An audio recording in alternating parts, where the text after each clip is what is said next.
hanging out here in Pennellville with Tony Finch II. He is a third-generation racer in his family. He has been racing Sportsman. Well, he started novice in 2011, moved to Sportsman in 2012. His last win was at Brewerton in 2023. He's coming off a winless season last year, his first in quite a while. His win total, he says, is somewhere around 10, and what a nice problem to have to not know exactly how many wins you have. Yeah, I'm not a guy who keeps track of things like that. I just show up and race. You know? How you doing? How's everybody? We're good. Son's getting older, getting big. He's, we're trying to get him. I'm trying to keep him out of racing, but once it's in you, it's in you. So we're just trying to do what we can, keep him busy and keep him rolling with the kart stuff, and do what we can to show up every week. So the fourth generation is here. So that's awesome. Here, so how's he doing? He's good. He's good? Yeah. He started out a little rough. Kids do that sometimes. Right. They don't like to go fast, but he had that problem with the cart. Everything else full bore all the time, but he's over that, and he's actually racing with his cousin Bentley, and I think that helped him out a lot. He's full bore now. Good. Yep. Yeah, usually with the kids, and those of you who've raced with your kids, they're either too fast to start or they're too slow to start. There's no perfect middle ground. Nope. As far not with kids. as that go. Have we been out yet? Nope, not yet. Practice. Okay. Practice. You went to the Brewerton practice? Nope, we just went to Fulton. How was it? How did it go?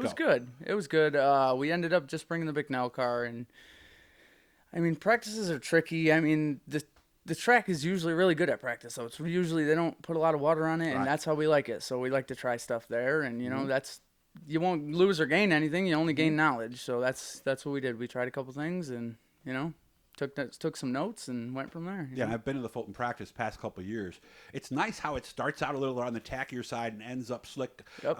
That is realistically, from your standpoint, what you want, so you can make those changes each session and use it as a full-blown, okay, track's a little dusty, let's take a little stagger out, let's do the things we need to do, right? Yeah, so now that these coil cars, man, I am still learning how to drive them, learning how to set them up, so we really just tried some spring changes, and, that's really all we did. We kept stagger the same. That was what we were really focused on, so, tried some different load numbers and that's different than it was, say, 10 years ago, right? Oh, yeah. Well, I mean, they've raced coil cars before, but that's new to me.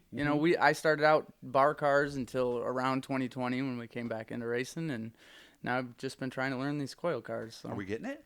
Yeah, I mean, it's tough, though. Torsion bar car, your car could be halfway good, and you could drive the thing and be great. But with these coils, if you're off, you're just not going to overcompensate with your driving. I mean, you can to an extent, but you're not going to take a semi-good car and go out and win with it if, the track conditions aren't to your liking. That's what I heard from guys. They said before, if your car was maybe okay, the driver could make up for it and you could still win. Where nowadays, you can't do that anymore. Is that fair to say? Yeah, and I mean, that's just coming from me still learning to drive these cars. I mean, every week I'm still making mistakes, and not that, the average person nobody's perfect, but I mean, I'm still learning how to drive these things. I mean, out of the 26 races we raced last year, I would tell you I messed up in 24 of them. Really? Okay. Yeah, probably 25 of them. Well, is there such a thing as, like in Ford versus Ferrari, he talked about the perfect lap. Is there a perfect lap?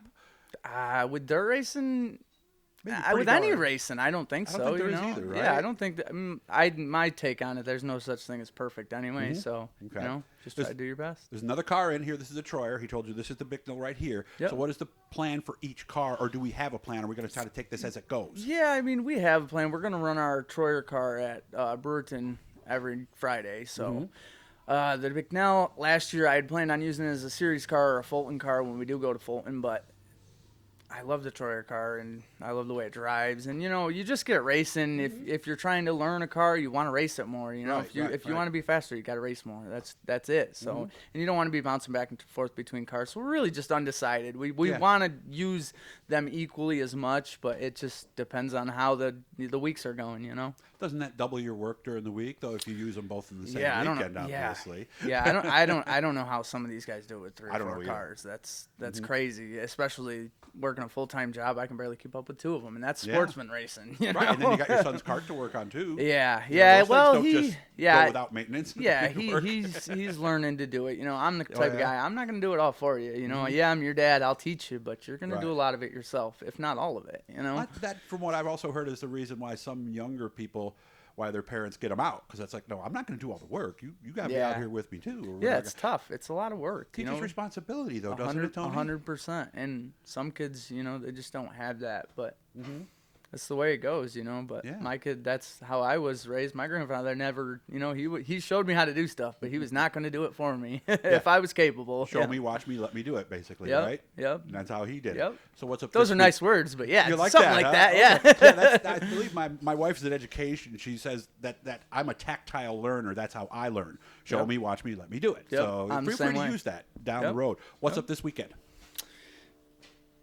If you're a weatherman, rain, but Yeah, if but you're a racer, Saturday looks racing. good, right? Doesn't Saturday look good? I thought. Yeah, it's been back and forth, but Well, it's raining out here now, and if you ask me, I it's don't not check supposed the to weather. be. It just looks good. I just hear what people Okay. tell me. So if everything works out, where will we be? We'll probably be at. I will definitely be at Brewerton Okay. if Friday's good, and we're gonna try to make Fulton. But we got the kart racing, and with the weather, That's you Saturday just at Moose Mountain, right? yeah, Saturday Okay. at Moose. Yep. So if that gets pushed back and we just don't make it, we just don't make it. Okay. But that's why we got two cars to hopefully, you know, all we got to do is throw tires on one, send it out the door. So So run for points at Brewerton. yeah, for sure. That's God. Since we won the Fulton title, I think we missed the Sportsman title by a couple points, and that's been haunting me. So I got to get that done before we stop point racing and just go have fun. All right. Well, I hope you have fun this weekend, guys. Make sure to subscribe. I want to thank you guys. We just went over 4,000 subscribers That's here in the awesome. last couple of days. So it took us 6 years to get there, but we're very thankful for that. Yeah. We're going to do what we can this year. And if you have requests, I know a friend of mine sent me a message about Tony here. That's how I remembered to call you. I got to Awesome. get over there. That's right. So Yeah.